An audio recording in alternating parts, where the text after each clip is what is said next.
मिनश्शैतानिर्रजीम बिस्मिल्लाहिर्रहमानिर्रहीम अन्निकाहु मिन सुन्नती फमन रगिब अन सुन्नती फलैसा मिन्नी सदक़ल्लाहुल अज़ीम व सदक़ रसूलुहुन नबियुल अमीनुल मकीनुल मुबीनुल करीम व नहनु अला ज़ालिका लमिनश शाहिदीन व शाकिरीन वल्हम्दुलिल्लाहि रब्बिल आलमीन।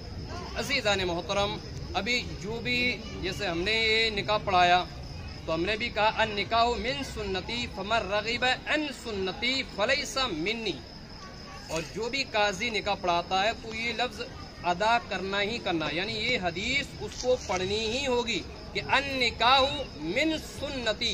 इसका क्या मतलब होता है? इसका मतलब ये होता है कि हमारे और आपके आका सल्लल्लाहु अलैहि वसल्लम इरशाद फरमाते हैं अन निकाह मिन सुन्नती, कि ऐ मेरे उम्मतियों, ऐ मेरे चाहने वालों, ऐ हमारे जाननिसारों, ये जो निकाह है ना, ये निकाह ये कोई आम चीज नहीं है। ऐ मेरे उम्मतियों, ये निकाह तो मेरी सुन्नत है। अन निकाह मिन सुन्नती, ये निकाह मेरी सुन्नत है। अन निकाह मिन सुन्नती फमन रगिब अन सुन्नती फलैसा मिन्नी, और जिसने इस निकाह से बेरगबती करी, यानी जिसने इस निकाह से दूरी करी, यानी जो इस निकाह के लिए तैयार नहीं है और इस सूरत में तैयार नहीं है जबकि वो तमाम नानो नफका व सुकना देने पर कादिर है, उसके बावजूद अगर वो निकाह नहीं करता है, अगर वो शादी के लिए तैयार नहीं होता है, अगर वो इस रिश्ते के लिए तैयार नहीं होता है, तो हमारे और आपके आका फरमाते हैं इससे मेरा कोई लेना देना नहीं है।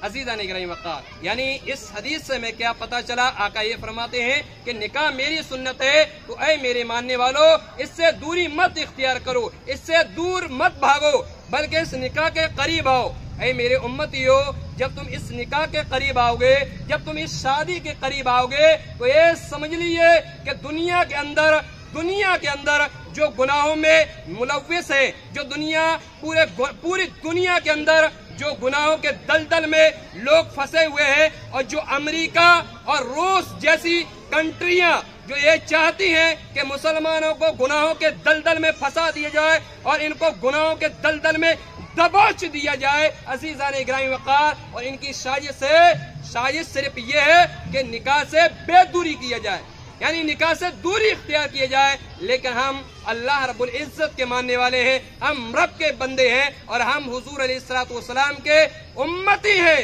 तो हम यहूदों और नसरानी के तरीके पर नहीं चलेंगे, हम उस तरीके पर चलेंगे जिसे अल्लाह के नबी रसूल पाक सल्लल्लाहु अलैहि वसल्लम ने जो पैगाम हमें दिया उस पर हम अमल करेंगे। अज़ीज़ान इकराम वक़ार, आज ये पूरी दुनिया के अंदर देख लीजिए, आज सबसे ज्यादा जो गुनाहों में मुलव्विस है, आज आका करीम सल्लल्लाहु अलैहि वसल्लम की उम्मत गुनाहों में मुलव्विस है। आज ज़िनाकारी में ये उम्मत आम तौर पर बढ़ती हुई नजर आ रही है, जबकि आपने हजरत नूह की उम्मत के बारे में पढ़ा होगा, आपने हजरत लूत की उम्मत के बारे में पढ़ा होगा कि उनको पत्थर बना दिया गया था। लूत की उम्मत को, हजरत नूह की उम्मत पे एक अज़ाब आया था तूफान की शक्ल में, और हजरत लूत की उम्मत को तो पत्थर बना दिया गया। अब इस पत्थर बनाने की वजह क्या थी?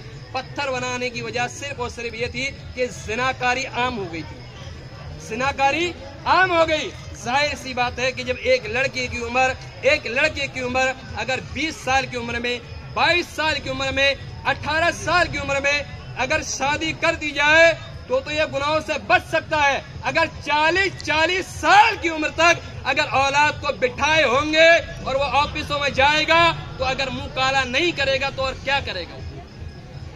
इसीलिए सरकार ने फरमा दिया कि निकाह करो, और हुजूर ने ये भी फरमा दिया कि बालिग होने के बाद भी अगर माँ बाप निकाह नहीं करते हैं, औलाद बालिग हो जाए और माँ बाप निकाह ना करे, तो मेरे आका इरशाद फरमाते हैं उसके बाद अगर किसी लड़के से या लड़की से अगर कोई गुनाह होता है तो इसका जिम्मेदार कोई और नहीं बल्कि ये गुनाह उसके माँ और उसके बाप के सर बांधा जाएगा। अज़ीज़ान इकराम वक़ार, लेकिन ये निकाह तो कर लेना आसान है भाई, जैसे ये निकाह हो गया, अब इस निकाह को निभाना ये भी जरूरी है। निकाह करना जिस तरीके से आसान है, इसी तरीके से इस निकाह को निभाना ये तो मुश्किल है, लेकिन उस मुश्किल को आसान करना ये आपके हाथ में। अब हदीस सुनने में आपको हदीस बता देता हूँ। ये निकाह कर तो ले जाते हैं, लेकिन कई जगहों पे ये देखा गया है और कई आपने भी वाकया सुने होंगे कि निकाह के बाद लड़कियां आमतौर पर परेशान रहती हैं। सब लड़कियों की बात नहीं कर रहा हूँ, कुछ लड़कियां ऐसी भी होती हैं जो शादी के बाद परेशान रहती हैं। अब वो लड़के से परेशान रहती हैं, उसको वक्त पे खर्चा नहीं दिया जाता, अगर उसको सामान की जरूरत पेश आ जाए तो उसको वक्त पे सामान नहीं दिया जाता। तो सरकार ने फरमाया, क्या पढ़ाया अभी मैंने निकाह हमारे में, निकाह सुन लेते हैं लोग और फतवा देते हैं, निकाह सुन लेते हैं और आलिमों को समझाने की कोशिश करते हैं। अब हम आपको समझाते हैं निकाह का क्या आलम है। अभी हमने 3 जुमले कहे थे, एक नान कहा था, एक नफका कहा था, एक सुकना कहा था। ये नान और नफका व सुकना का क्या मतलब होता है, इसको थोड़ी देर के लिए रखती है ना, अभी दुआ हुई है उसके बाद पिलाइएगा। अब ये नान और नफका का क्या मतलब होता है, आपने बेशुमार निकाह सुने होंगे, लेकिन कोई बता दे कि नान और नफका व सुकना का क्या मतलब होता है। लोग ये कहते हैं कि भाई इस्लाम ने लड़कियों के ऊपर जुल्म किया है, इस्लाम ने लड़कियों के ऊपर ज़्यादती करी है, लेकिन हकीकत ये है कि जो मकाम जो रुतबा इस्लाम ने अपनी शहजादियों को अता किया है, किसी और ने ये हरगिज़ ये रुतबा ये मकाम अता नहीं किया। पहला जुमला अता करते हैं, भाई दूल्हा नान, तू नान दे सकता है या नहीं। नान का क्या मतलब होता है मालूम है, नान का मतलब आटा नहीं होता है, नान ये फारसी लफ्ज है, इसका मतलब होता है रोटी।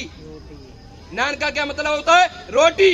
यानी ए लड़का जो तू निकाह पढ़ाने आया है, क्या तू अपनी जिस लड़की से शादी करने जा रहा है इसको रोटी दे सकता है या नहीं दे सकता। अगर लड़का क्या दे सकता है तो इजाजत है, अगर नहीं दे सकता तो फिर इजाजत नहीं है, रोटी बना के देनी होगी। लेकिन ये तो अल्लाह का फजल है कि लड़कियों का ये तो एक एहसान है कि जब अपने आदमी को काम पे देखती है तो खुद रोटी बना के वो देती है। दूसरा नान और नफका। अब नफका का क्या मतलब होता है, नफका ये अरबी लफ्ज है, वो फारसी था, ये अरबी लफ्ज है। नफका का मतलब होता है कि लड़की के जो खर्चे होते हैं, चाहे वो कपड़ों की सूरत में हो, चाहे कुछ खरीदार की सूरत में हो, चाहे क्रीम और पाउडर की सूरत में हो, किसी भी सूरत में हो, ये खर्चा लड़के को देना होगा। फिर है सुकना। अब ये सुकना का क्या मतलब होता है, सुकना का मतलब होता है यानी ए दूल्हा जो तू निकाह पढ़ा के ले जा रहा है ना, इसको ऐसा तो नहीं है कि रोड पर छोड़ देगा, इसको ऐसा तो नहीं है कि किसी होम में छोड़ देगा। तेरे पास इस लड़की को छुपाने के लिए इसके छत है या नहीं है, अगर छत है तो ले जा, अगर छत नहीं है तो वापस कर, तू चला जा। ये है नान और नफका व सुकना का मतलब। अज़ीज़ान गिरामी, आका करीम सल्लल्लाहु अलैहि वसल्लम ने जब इस लड़की के ताल्लुक से मुस्तफा करीम ने खुद बयान दिया है कि जब इन लड़कियों को ले जाओ तो इनसे बेपनाह मोहब्बत करो, इनसे बेपनाह मोहब्बत करो। जब एक लड़की अपने भाई को छोड़कर, अपने माँ को छोड़कर, अपने बाप को छोड़कर, अपने रिश्तेदार को छोड़कर, अपने मोहल्ले को छोड़कर, अपने इलाके को छोड़कर, अपने रिश्तेदार परिवार सब कुछ छोड़कर एक लड़के के लिए जा रही है, तो लड़के को भी चाहिए कि इसको वो मोहब्बत दे, वो मोहब्बत दे कि कभी भी इसको ना तो इसके बाप की याद आए ना इसको माँ की याद आए। मेरे आका ने फरमाया था, जामे तिरमिजी की रिवायत, तिरमिजी शरीफ हदीस सुना रहा हूँ, हदीस तिरमिजी की रिवायत, आका ने फरमाया अपनी बेटी फातिमा से, ए फातिमा, ए फातिमा, क्या तुमको एक चीज का हुक्म दूं, क्या एक चीज बताऊं। बोले हाँ। बोले क्या फातिमा, जिस चीज से मैं मोहब्बत करूं तुम भी मोहब्बत करोगी, जिससे मैं मोहब्बत करूं तुम भी। सैयदा फातिमा अर्ज करती है, अल्लाह के नबी बाबा जान, आप जिससे मोहब्बत करोगे हम भी उससे मोहब्बत करेंगे। तो मेरे आका ने फरमाया, ए फातिमा, अगर तुम मेरी बात मानती हो तो फिर ये समझ लो कि तुम मेरी बीबी आयशा से भी मोहब्बत करो, इसलिए कि मैं भी उससे मोहब्बत करता हूं। तिरमिज़ी की रिवायत। और दूसरी रिवायत फिर क्या है, आका करीम सल्लल्लाहु अलैहि वसल्लम ने फरमाया, ये रिवायत है तबकातुल कुबरा लिइब्ने साद, किताब का नाम है तबकातुल कुबरा लिइब्ने साद, किताब का नाम। उसके अंदर रिवायत मिलती है, हुजूर फरमाते हैं, ए आयशा, मैं तुमसे ऐसी मोहब्बत करता हूं, ऐसी मोहब्बत करता हूं जिस तरीके से खजूर, जिस तरीके से खजूर के अंदर जो मिठास होती है, जो रस होता है, इससे कई गुना ज्यादा आयशा मैं तुमसे मोहब्बत करता हूं। इस रिवायत से हमें क्या पता चला, इससे हमें यह भी पता चला कि बसा औक़ात ऐसा भी होता है कि लोग अपनी बीवियों को डांटते रहते हैं हमेशा, तो हमेशा कभी कभार मोहब्बत का इजहार भी करना, यह भी हमारे और आपके आका की सुन्नत है। अब कैसी सुन्नत है, बस एक रिवायत फिर बयान खत्म, छोटी सी रिवायत, और ये रिवायत है अबू दाऊद शरीफ, अबू दाऊद की रिवायत। एक हदीस बड़े गौर से सुनेंगे, आका करीम सल्लल्लाहु अलैहि वसल्लम कहीं गए हुए थे, اور سرکار جب واپس آئے تو اپنی بیوی یعنی ام المؤمنین عائشہ صدیقہ کو دیکھا کہ صحن میں بیٹھی ہوئی تھی اور پانی پی رہی تھی صحن میں. حضور نے دیکھا کہ عائشہ پانی پی رہی ہیں تو میرے آقا نے فرمایا اے عائشہ تھوڑا سا پانی اس میں سے بچا دینا. عائشہ تھوڑا سا پانی اس میں سے بچا دینا. بچا دیا گیا. حضور کی بارگاہ میں پیش کیا. حضرت عائشہ نے یا رسول اللہ یہ بچا ہے. اب حضور نے فرمایا اے عائشہ پانی تو بچا دیا لیکن عائشہ یہ بتاؤ یہ گلاس سے جو تم نے پانی پیا کس جانب سے پیا؟ کس جانب سے یعنی کس طرف سے پیا ہے؟ حضرت عائشہ نے فرمایا میں نے اس جانب سے اب پیا ہے.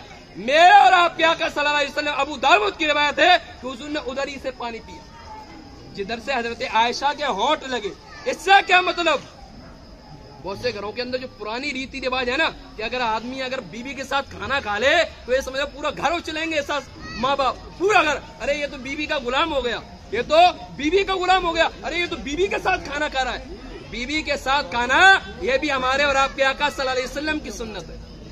اور خالی یہ سننا مت کہ مولانا صاحب بیان کر رہے ہیں حدیث اور ہم سن لیں ہم نکال دیں. نہیں, جب حدیث بیان کری جاتی ہے تو اس لیے بیان کی جاتی ہے کہ اس پہ عمل ہو سکے, اس پہ عمل ہو سکے. تو اپنی بیویوں کے ساتھ کھانا بھی کھاؤ اور ان سے محبت بھی کرو. اور ایسی کچھ لوگ تو ایسے کرتے ہیں دل میں رکھتے ہیں, دل میں نہیں. جب ہمارے نبی نے ظاہر کر دی تو ہم اور آپ کو بھی چاہیے کہ اپنی بیوی سے محبت کا اظہار ایسا بھی کرے کہ اسے بھی احساس ہو کہ آدمی ہم سے محبت کرتا ہے. عزیزان گرامی